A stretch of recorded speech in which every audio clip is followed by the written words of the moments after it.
How are you? It's been great, hasn't it? I've been blown away by the whole thing. In fact, I'm leaving. There have been three themes, haven't there, running through the conference, which are relevant to what I want to talk about. One is the extraordinary evidence of human creativity in all of the presentations that we've had and in all the people here. Just the variety of it and the range of it. The second is that it's put us in a place where we have no idea what's going to happen in terms of the future. No idea how this may play out.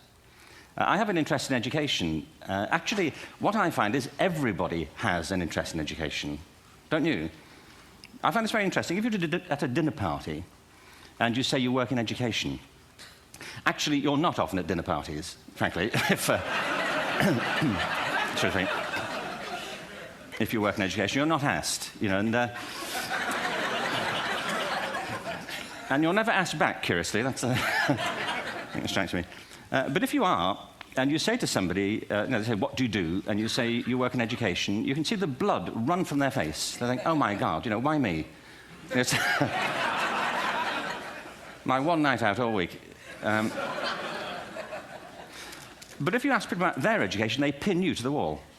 Because it's one of those things that goes deep with people. Am I right? Like religion and money and other things. So I have a big interest in education, and I think we all do. We have a huge vested interest in it, partly because it's education that's meant to take us into this future that we can't grasp. If you think of it, children starting school this year will be retiring in 2065. Nobody has a clue, despite all the expertise that's been on parade for the past 4 days, what the world will look like in 5 years' time. And yet we're meant to be educating them for it. So the unpredictability, I think, is extraordinary. And the third part of this is that we've all agreed, nonetheless, on the really extraordinary capacities that children have, their capacities for innovation. I mean, Serena last night was a marvel, wasn't she? Just seeing what she could do. And she's exceptional, but I think she's not, so to speak, exceptional in the whole of childhood. What you have there is a person of extraordinary dedication who found a talent. And my contention is all kids have tremendous talents, and we squander them pretty ruthlessly. So I want to talk about education, and I want to talk about creativity. My contention is that creativity now is as important in education as literacy, and we should treat it with the same status. Thank you.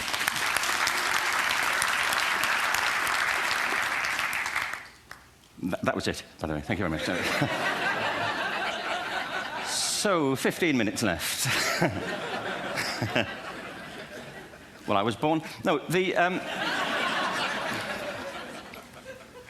I had a great story recently, I love telling it, of a little girl who was in a drawing lesson. She was 6, and she was at the back drawing, and the teacher said this little girl hardly ever paid attention. And in this drawing lesson, she did. And the teacher was fascinated. She went over to her and she said, "What are you drawing?" And the girl said, "I'm drawing a picture of God." And the teacher said, "But nobody knows what God looks like." And the girl said, "They will in a minute."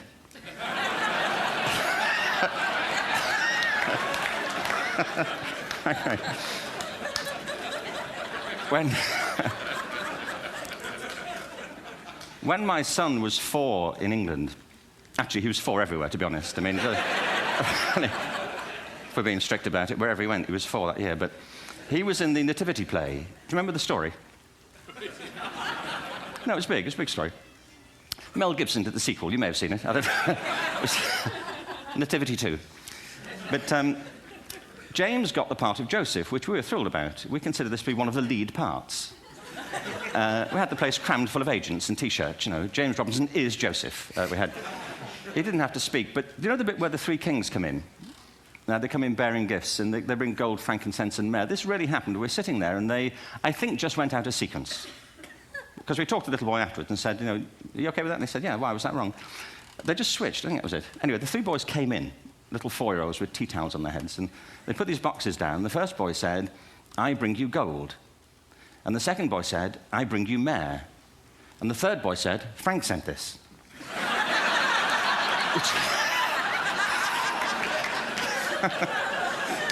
It's great.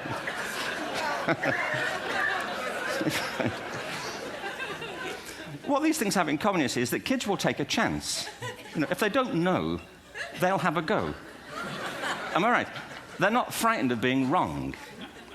Now, I don't mean to say that being wrong is the same thing as being creative. What we do know is, if you're not prepared to be wrong, you'll never come up with anything original. If you're not prepared to be wrong. And by the time they get to be adults, most kids have lost that capacity. They have become frightened of being wrong. And we run our companies this, by the way. We stigmatize mistakes. And we're now running national education systems where mistakes are the worst thing you can make. And the result is that we are educating people out of their creative capacities. Picasso once said this. He said that all children are born artists. The problem is to remain an artist as we grow up. I believe this passionately, that we don't grow into creativity, we grow out of it. Or rather, we get educated out of it. So why is this? I lived in Stratford-on-Avon until about 5 years ago. In fact, we moved from Stratford to Los Angeles. So you can imagine what a seamless transition this was from LA. Actually, we lived in a place called Snitterfield, just outside Stratford, which is where Shakespeare's father was born. Are you struck by a new thought? I was. You don't think of Shakespeare having a father, do you? Do you? Because you don't think of Shakespeare being a child. Do you? Shakespeare being 7. I never thought of it. I mean, he was 7 at some point. He was in somebody's English class, wasn't he? Do you understand? Really? How annoying would that be?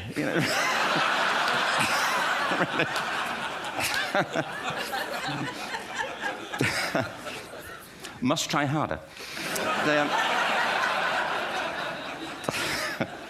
Being sent to bed by his dad to Shakespeare. Go to bed now, to William Shakespeare, and put the pencil down, and stop speaking like that. It's confusing everybody.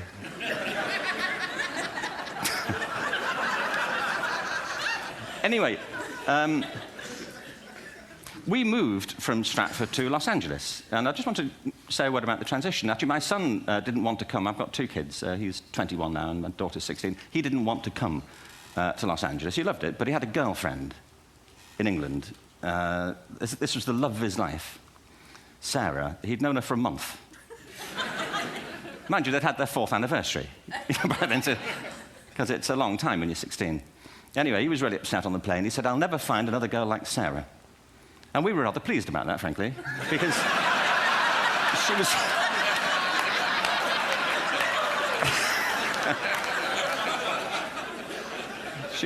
she was the main reason we were leaving the country.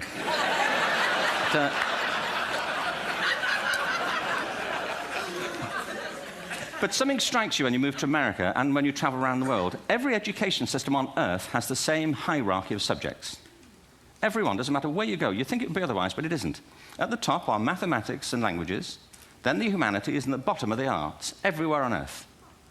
And in pretty much every system, too, there's a hierarchy within the arts. Art and music are normally given a higher status in schools than drama and dance. There isn't an education system on the planet that teaches dance every day to children the way we teach them mathematics. Why? Why not? I think this is rather important. I think maths is very important, but so is dance. Children dance all the time if they're allowed to. We all do. We all have bodies, don't we?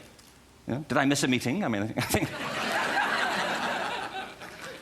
Truthfully, what happens is, as children grow up, we start to educate them progressively from the waist up. And then we focus on their heads, and slightly to one side.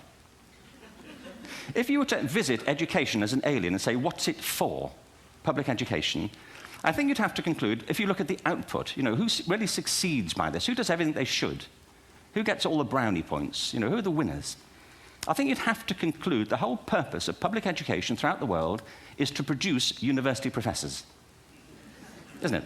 They're the people who come out the top. And I used to be one. So there. And I like university professors, but, we shouldn't hold them up as the high watermark of all human achievement. They're just a form of life. Another form of life. But they're rather curious, and I say this out of affection for them. There's something curious about professors. In my experience, not all of them, but typically, they live in their heads. They live up there, and slightly to one side.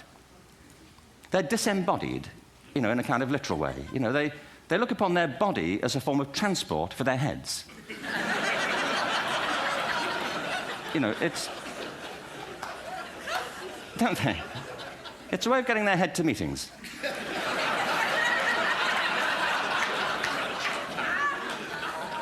If you want real evidence of out-of-body experiences, by the way, get yourself along to a residential conference for senior academics and pop into the discotheque on the final night. And there you will see it. Grown men and women writhing uncontrollably off the beat. Waiting to end so they can go home and write a paper about it. Now, our education system is predicated on the idea of academic ability. And there's a reason.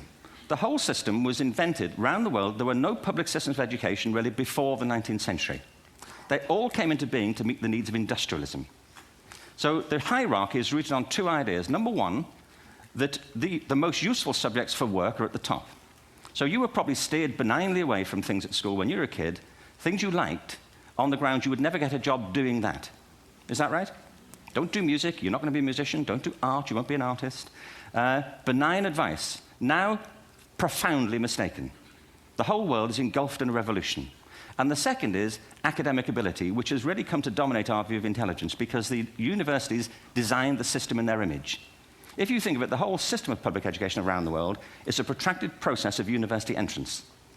And the consequence is that many highly talented, brilliant, creative people think they're not, because the thing they were good at school wasn't valued or was actually stigmatized. And I think we can't afford to go on that way. In the next 30 years, according to UNESCO, more people worldwide will be graduating through education than since the beginning of history. More people. And it's the combination of all the things we've talked about, technology and its transformational effect on work, and demography and the huge explosion in population.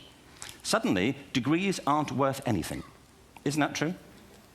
When I was a student, if you had a degree, you had a job. If you didn't have a job, it's because you didn't want one. And I didn't want one, frankly, so... but now, kids with degrees are often heading home to carry on playing video games because you need an MA, where the previous job required a BA, and now you need a PhD for the other. It's a process of academic inflation, and it indicates the whole structure of education is shifting beneath our feet. We need to radically rethink our view of intelligence. We know three things about intelligence. One, it's diverse. We think about the world in all the ways that we experience it. We think visually, we think in sound, we think kinesthetically, we think in abstract terms, we think in movement. Secondly, intelligence is dynamic. If you look at the interactions of a human brain, as we heard yesterday from a number of presentations, intelligence is wonderfully interactive. The brain isn't divided into compartments. In fact, creativity, which I define as the process of having original ideas that have value, more often than not, comes about through the interaction of different disciplinary ways of seeing things. The brain is intentionally... By the way, there's a shaft of nerves that joins the two halves of the brain called the corpus callosum. It's thicker in women. Following on from Helen yesterday, I think this is probably why women are better at multitasking. Because you are, aren't you? There's a raft of research, but I know it from my personal life. If my wife is cooking a meal at home, which is not often, thankfully, but, if she's doing... No, she's good at some things. But if she's cooking, she's dealing with people on the phone, she's talking to the kids, she's painting the ceiling, she's doing open-heart surgery over here. If I'm cooking, the door is shut, the kids are out, the phone's on the hook. If she comes in, I get annoyed. I say, Terry, please, I'm trying to fry an egg in here.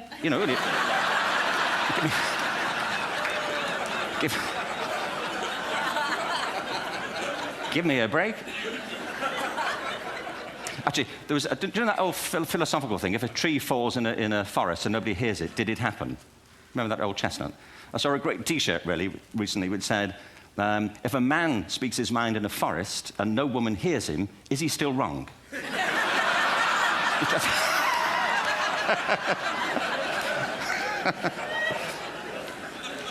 And the third thing about intelligence is it's distinct.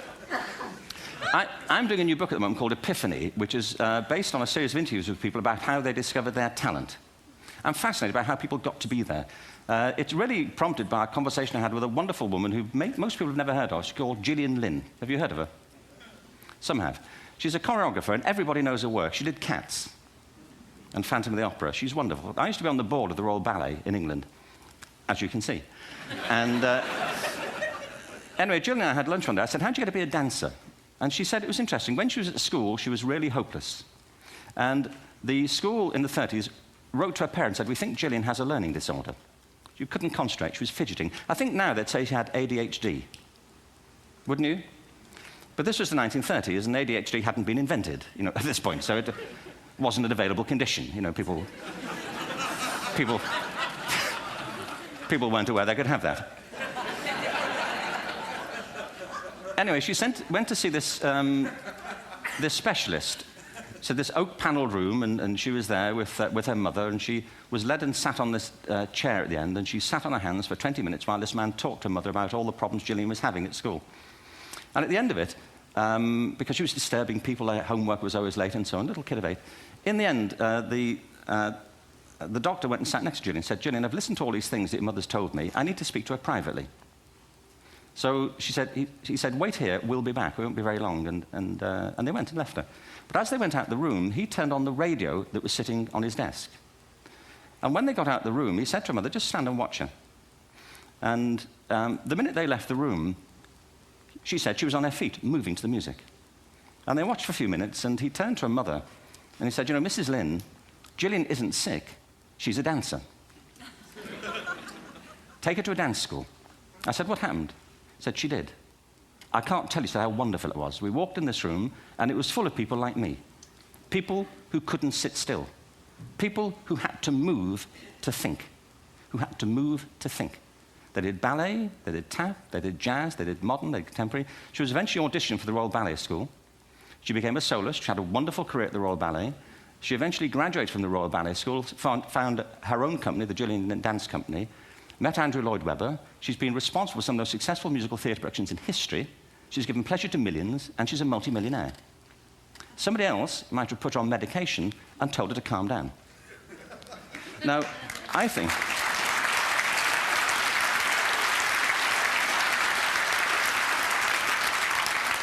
What I think it comes to is this. Al Gore spoke the other night about ecology and the revolution that was triggered by Rachel Carson. I believe our only hope for the future is to adopt a new conception of human ecology, one in which we start to reconstitute our conception of the richness of human capacity. Our education system has mined our minds in the way that we've strip-mined the earth for a particular commodity, and for the future, it won't serve us. We have to rethink the fundamental principles on which we're educating our children. There was a wonderful quote by Jonas Salk, who said, if all the insects were to disappear from the earth, within 50 years, all life on earth would end. If all human beings disappeared from the earth, within 50 years, all forms of life would flourish. And he's right. What TED celebrates is the gift of the human imagination. We have to be careful now that we use this gift wisely and that we avert some of the scenarios that we've talked about. And the only way we'll do it is by seeing our creative capacities for the richness they are and seeing our children for the hope that they are. And our task is to educate their whole being so they can face this future. By the way, we may not see this future, but they will. And our job is to help them make something of it. Thank you very much. Bravo. Hierher. Danke.